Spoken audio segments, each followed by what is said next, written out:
디모데 전서. 서문. 저자 바울. 순교를 앞둔 2차 로마 투옥 기간에 썼다. 연대 66년경. 일부 학자는 바울이 아닌 인물이 90년에서 115년 사이에 썼다고 주장한다. 수신자 디모데에게 보내는 개인 편지이다. 디모데는 그리스인 아버지와 유대인 어머니 사이에서 태어난 아들로 바울이 루스드라를 방문했을 때 회심했다. 그는 바울의 특별한 제자가 되었고 기질적으로 소심하고 겁이 많았던 것이 분명하지만 충실한 조력자였다. 그는 바울과 여러 선교 사역에 동행했으며 이제는 에베소에 남아 교회를 섬겼다. 바울은 기쁜 소식을 전파하는 사역자로 임명된 디모데에게 책임을 일깨우고 위험한 거짓 가르침을 경고한다. 그러고는 교회 생활 규제, 교역자 선출, 자선기금 운영을 흥미롭고도 자세히 가르친다. 디모데에게 참된 기쁜 소식을 충실히 따르라고 간곡히 부탁하며 편지를 끝맺는다. 1장. 우리를 구원하신 하나님과 우리가 소망하는 그리스도 예수의 명령으로 예수 그리스도의 메신저가 된 바울은 믿음 안에서 진정한 아들 디모데에게 이 편지를 쓴다. 하나님 아버지와 우리 주 그리스도 예수가 주시는 은혜와 자비, 평강이 있기를 빈다. 내가 마게도냐로 떠나기 직전에 에베소에 머물라고 권면하면서 주었던 조언을 다시 말한다. 새로운 교리를 조작하는 사람들을 제지하고 낡고 진부한 신화와 끝없는 족보에 대한 관심을 버리라고 지시하게끔 했었다. 그런 것은 하나님을 믿을 때 누리는 단정한 생활보다는 불필요한 사변에 빠지게 하지. 기독교 사역의 최종 목표는 결국 깨끗한 마음과 선한 양심, 순전한 믿음으로 사랑을 빚는 것이다. 어떤 이들은 이 점을 잊고 끝없이 말만 늘어놓는 듯하다. 그들은 율법 교사라는 명성을 얻으려 하지만 정작 자기가 하는 말의 의미도 깨닫지 못할 뿐 아니라 자기가 그토록 독단적으로 주장하는 주제가 무엇을 의미하는지도 깨닫지 못해 물론 율법 자체는 선하고 정당한 기능을 하지. 하지만 율법은 선한 사람을 위한 것이 아니라 원칙도 자제심도 없는 자와 몹시 사악한 자, 양심의 가책도 경외심도 없는 자들을 위한 것이기도 해. 그래, 율법이 겨냥하는 것은 부모를 공격하는 자, 동료를 죽이는 자, 성적으로 무절제하거나 변태적인 자, 인신매매를 저지르는 자들이다. 율법은 거짓말하는 자와 위증하는 자를 반대해. 사실 건전한 가르침에 어긋나는 행위라면 전부 반대하지. 그 가르침은 곧 복된 하나님이 내게 맡기신 영광스러운 기쁜 소식이란다. 나는 나를 믿고 일꾼으로 임명하신 우리 주 그리스도 예수께 깊이 감사한다. 전에 내가 그분의 이름을 모독하고 그분을 핍박하고 모욕했는데도 말이다. 내가 믿음이 없는 무지한 상태였기에 그분이 자비를 베푸셨다고 믿는다. 우리 주는 내게 은혜를 주시고 내가 그리스도 예수를 믿고 사랑하게 하셨단다. 그리스도 예수가 세상에 오셔서 죄인들을 구원하셨다는 말은 온전히 신뢰할 수 있고 누구든 받아들여야 한다. 나는 악질적이었고 바로 그 사실 때문에 하나님은 내게 특별한 자비를 베푸셨다. 그리스도가 가장 나쁜 사람을 얼마나 오래 참으시는지 보여주고 미래에 그분을 믿어 영원한 생명을 얻게 될 모든 이에게 본을 보여주셨어. 그러니 온 세대의 왕, 불멸하고 눈에 보이지 않고 유일한 하나님께 영원히 존귀와 영광이 있기를. 아멘. 내 아들 디모데야, 너에게 줄 과제가 있다. 네가 받은 예언과 완전히 일치하는 과제란다. 너는 예언을 받아 의로운 싸움에 나섰지. 믿음과 깨끗한 양심으로만 무장하고 말이다. 어떤 이들은 이 단순한 무기를 멸시하고 내던졌다가 믿음으로 말하자면 암초를 만나 파손했다. 후메네오와 알렉산더가 그랬어. 하나님을 모독해서는 안 된다는 것을 가르치려고 나는 사실 그들을 사탄에게 넘겨야만 했다. 아멘. 2장. 내가 주는 과제는 다음과 같다. 먼저 모든 일을 위해 간구와 기도, 청원과 감사를 드리고 책임 있는 위치에 있는 왕과 통치자들을 위해서도 그리해라. 그래야 우리가 하나님을 바르게 알고 그분에게 책임을 다하면서 조용하고 평화롭게 살 수 있다. 이것이 우리 구주 하나님 보시기에 바른 기도가 분명해.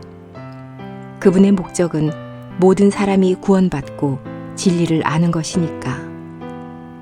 하나님은 한 분뿐이고 하나님과 사람 사이의 중보자도 한 분뿐이다. 그분이 바로 사람이신 그리스도 예수야. 그분은 모든 일을 위한 속전으로 자신을 내어주셨다. 곧 그분이 누구인지 늘 증언하는 속량의 행위이지. 나는 이를 선포하고 전하는 자로 임명받아 진리를 믿고 알라고 이방 세계에서 가르친다. 따라서 나는 모든 교회에서 남자들이 분노나 의심 없이 순전한 마음으로 기도하기를 원한다. 그와 마찬가지로 여자들도 옷을 단정하게 입어야 하고 치장은 소박하고 정숙해야 한다. 머리 모양의 공을 들이거나 금이나 진주로 된 장신구를 달거나 값비싼 옷을 입는 것은 그녀들에게 어울리지 않아. 오히려 하나님을 믿는 여자답게 생활에서 믿음을 드러내 보여야 한다. 여자는 조용하고 겸손하게 배워야 한다. 나는 여자들이 가르치지 못하게 하고 남자들을 다스릴 권위도 주지도 않는다. 나는 여자들이 조용히 있어야 한다고 생각하거든. 내가 이렇게 생각하는 이유는 남자가 여자보다 먼저 창조되었기 때문이다. 더욱이 아담이 아니라 하와가 속아서 먼저 죄를 지었지. 그렇지만 나는 여자들이 믿음과 사랑으로 거룩하고 단정하게 산다면 출산을 통해 무사하게 되리라 믿는다. 아멘. 3장. 지도자가 되고 싶은 포부가 있는 사람은 칭찬할 만하다는 말은 옳아. 자, 감독이 될 이는 흠이 없어야 한다. 부인은 하나뿐이어야 하고 자제심과 분별력이 있어야 해. 생활이 단정하고 손님을 환대하고 가르치는 은사가 있어야 한다. 술에 빠지거나 난폭하지 않고 온화해야 한다. 논쟁을 즐기거나 돈을 탐내서도 안 되지. 가정을 잘 다스리고 자녀를 통제할 줄 알고 자녀의 존경을 받아야 한다. 자기 집안도 잘 다스리지 못하는 사람이 어떻게 하나님의 교회를 돌볼 수 있겠니? 신앙의 초심자는 안 된다. 자칫 자만에 빠져 마귀와 함께 멸망하게 될지도 모르기 때문이야. 이 자격 요건에 덧붙여 밖에서도 평판이 좋아야 해. 그렇지 않으면 그의 이름이 비방을 받아 마귀의 덫에 걸리게 될지도 모르기 때문이다. 그와 마찬가지로 집사도 생각이 진지하고 신념이 순전해야 한다. 그들 역시 술을 즐기지 않고 돈에 탐욕을 내지 않아야 해. 진실한 마음으로 믿음의 비밀을 간직하니라야 하지. 먼저 수습기간을 두고 만족스러우면 집사로 선출하여라. 집사의 부인도 생각이 진지해야 하고 분별력과 자제심이 있고 온전히 신뢰할 수 있어야 한다. 집사는 한 아내의 남편으로 자녀를 잘 양육하고 집안을 바르게 이끌어가야 해. 집사의 직분을 잘 감당하는 이는 그에 합당한 지위를 얻고 기독교 신앙에 관해 주저없이 말할 힘도 얻는다. 나는 이 글을 쓰면서 곧 너를 만나기를 바라고 있다. 하지만 지체하게 된다면 내가 쓴 글을 읽고 하나님의 집에 속한 이가 갖추어야 할 성품이 무엇인지 보거라. 기억해라. 그 집은 살아계신 하나님의 교회로 진리의 기둥과 터가 되는 곳이다. 우리가 믿는 신앙이 엄청나게 신비롭다는 것은 아무도 부인하지 못할 거야. 우리 신앙은 육체를 가지고 나타나 영으로 확증된 분에게 의존하지. 그분을 천사들이 보았고 모든 나라에 그분이 알려지셨다. 온 세상이 그분을 믿었고 그분은 영광스럽게 하늘로 오르셨어. 아멘. 4장. 하나님의 영은 이후에 참된 믿음을 버리고 마귀들의 가르침에 영적으로 유혹되는 이들이 있으리라는 것을 우리에게 분명히 말씀하신다. 그렇게 가르치는 자들은 거짓말하는 위선자로 양심이 불에 구운 고기처럼 죽었어. 이 자들은 결혼을 금지하며 음식을 먹지 말라고 명령하지만 사실 하나님을 믿고 진리를 아는 사람이라면 하나님이 지으신 것을 감사히 누린다. 하나님이 지으신 것은 다 선하며 감사히 쓸 것이지 멸시할 것이 아니다. 예를 들어 어떤 음식이 거룩한지 아닌지는 음식의 성질이 아니라 감사하며 먹는지에 달린 것이란다. 음식을 거룩하게 하는 것은 하나님의 말씀과 기도란다. 교인들에게 이런 것을 일깨우면 너는 그리스도 예수의 신실한 일꾼이 될 거다. 너는 참된 믿음의 메시지와 그간 배운 건전한 지식으로 자라게 될 거야. 하지만 이교도들이 따르는 미신 같은 이야기는 모두 피해야 한다. 시간과 노력을 들여 영혼의 건강을 유지해라. 신체 단련은 가치가 있더라도 제한적이지만 영적인 훈련은 무한한 가치가 있다. 이 생과 내세를 모두 약속하기 때문이지. 이 점에 관해서는 의심의 여지가 없다. 이 진리는 네가 온전히 받아들일 수 있어. 우리는 영적인 것이 지극히 중요하다는 것을 실감하기 때문에 이렇게 수고하고 힘쓴단다. 우리는 살아계신 하나님, 모든 이, 특히 믿는 이들을 구원하시는 그분께 모든 소망을 둔다. 너는 이런 확신을 가지고 지시하고 가르쳐야 한다. 네가 어리다고 업신여기는 사람을 가만히 두지 마라. 신자들에게 언행, 사랑, 믿음, 정직에서 본을 보이고 존경을 받아야 한다. 내가 갈 때까지 독서와 설교, 교육에 집중해라. 장로들이 모여 네게 안수할 때 예언을 통해 받은 특별한 은사를 소홀히 여겨서는 안 된다. 이런 일에 관심과 힘을 모두 쏟아 사람들에게 네가 성장하는 것을 분명히 보여주어라. 그리고 네가 전하는 가르침과 네 삶을 비판적인 눈으로 살펴야 한다. 내가 가르친 길을 계속 따라가면 너도 구원을 받고 네 말을 듣는 사람도 구원을 받을 거야. 아멘. 5장. 나이든 교인을 책망하지 말고 아버지 대하듯 권면해라.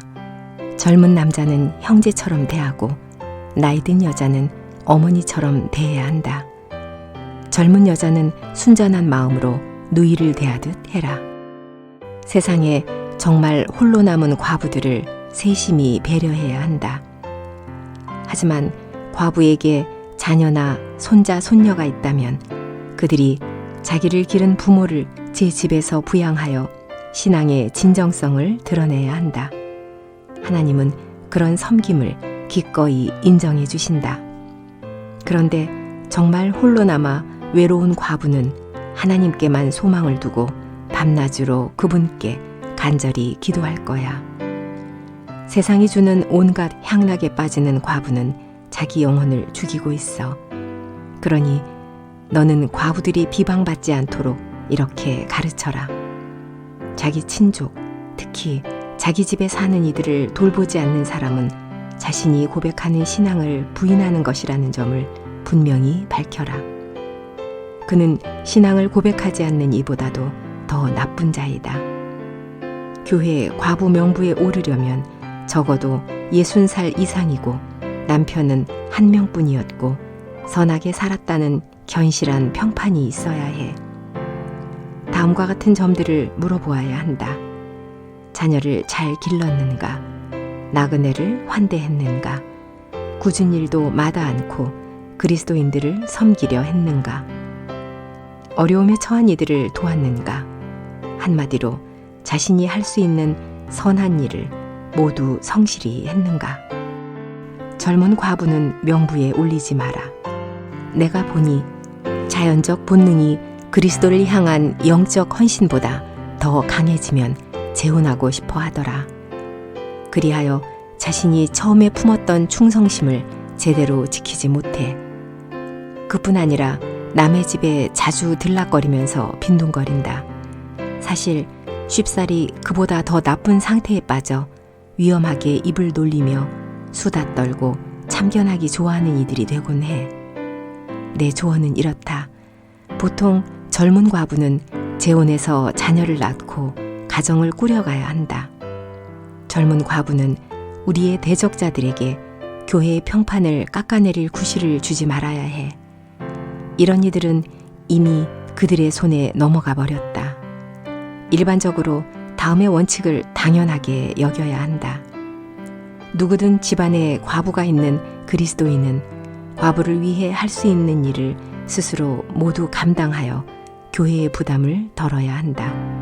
그러면 교회는 세상에 홀로 남은 과부들을 마음 편히 돌보게 될 거야.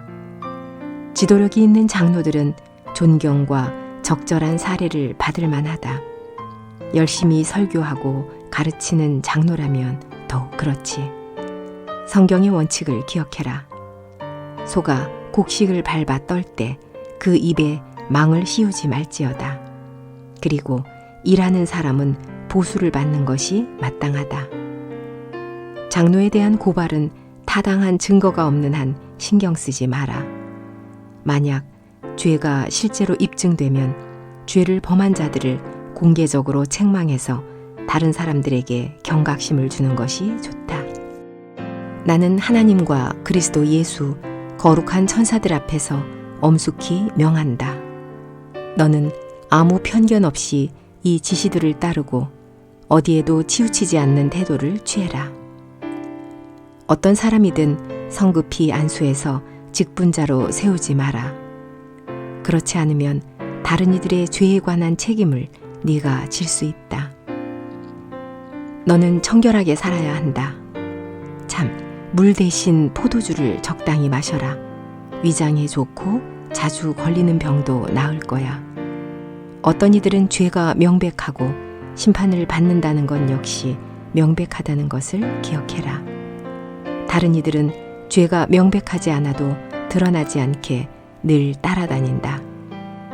그와 마찬가지로 어떤 미덕들은 분명히 드러나고 눈에 띄지는 않아도 결국에는 드러나는 미덕들도 있다. 아멘. 6장. 그리스도인 종은 주인을 존경하고 하나님의 이름과 우리의 가르침이 불명예를 입지 않게 해야 한다. 만일 주인이 그리스도인이라면 믿음의 형제를 위해 일한다는 이유로 주인을 얕보아서는 안 된다.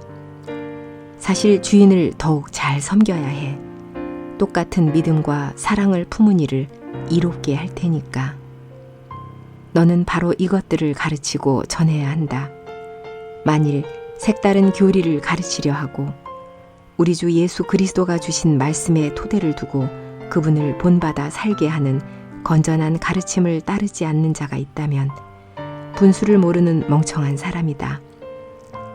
그런 사람은 마음속에 논쟁과 말다툼이 병적으로 뒤섞여 있으며 이런 일들은 그저 질투와 분쟁, 모욕과 악의적인 말만 낳는다. 사실 마음이 삐뚤어진 자들은 끊임없이 언쟁한다. 그들은 진리를 이해하지 못하면서 기독교 신앙을 이용해 이익을 얻으려는 자들이지. 물론 진정한 이익이 있다. 하나님의 뜻대로 살아가는 이들은 마음이 평안하다. 우리가 세상에 올 때 아무것도 가지고 오지 않았듯이 세상을 떠날 때도 아무것도 가져가지 못할 것이 분명해. 그러니 물질에 관한 한 우리는 먹을 음식과 입을 옷이 있으면 충분하다. 간절히 부자가 되고 싶어 하는 사람들은 유혹을 만난다. 그들은 함정에 빠져서 온갖 어리석고 사악한 욕망에 붙잡히게 되지. 그런 욕망은 그들의 영혼을 철저히 파괴하고 망쳐놓기에 충분하다. 돈을 사랑하면 온갖 악에 빠진다. 어떤 이들은 부자가 되려고 애쓰다가 믿음을 잃고 말할 수 없는 마음의 고통을 겪었지. 하나님의 사람인 너는 그 같은 일들을 피해야 한다. 순전한 마음과 참된 경건, 충성된 마음, 사랑과 인내, 온유한 마음을 추구해라.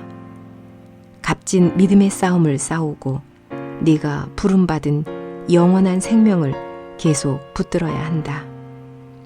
너는 여러 증인 앞에서 영원한 생명에 충성하겠다고 담대히 고백했지. 나는 만물의 생명을 주시는 하나님 앞에서 본디오 빌라도에게 담대히 진리를 증언하신 그리스도 예수 앞에서 명한다. 너는 그리스도가 마지막으로 오실 때까지 네가 받은 명령을 깨끗하고 흠없이 지키도록 해라. 하나님은 정한 시간에 대단원의 막을 내리실 것이다. 그분은 복된 만물의 통치자, 만왕의 왕, 모든 주권자를 주관하시는 분이다.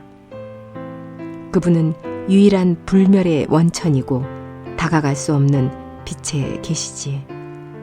죽을 인간은 아무도 보지 못했고 볼 수도 없는 분이다. 모든 존귀와 능력이 영원히 그분께 있기를. 아멘. 너는 현세의 부유한 이들에게 다른 이들을 멸시하지 말며 덧없는 재물의 힘이 아니라 살아계신 하나님을 신뢰하라고 말해라. 그분은 우리에게 모든 것을 후히 주셔서 누리게 하신다. 그들에게 선하게 살고 힘써 친절하게 행동하고 다른 이들에게 기꺼이 베풀고 어려움에 처한 이들을 위로하라고 해라. 그들은 앞으로 다가올 삶에 투자해야 한다. 그러면 참되고 영원한 삶을 확실히 배당받을 거야. 디모데야, 하나님이 주신 명령을 주의 깊게 지켜라. 이른바 지식이라고 잘못 알려진 불경건하게 뒤엉킨 모순투성이 개념을 피해야 한다. 어떤 자들은 그것을 쫓다가 믿음을 잃었다. 모두에게 은혜가 있기를 빈다. 아멘.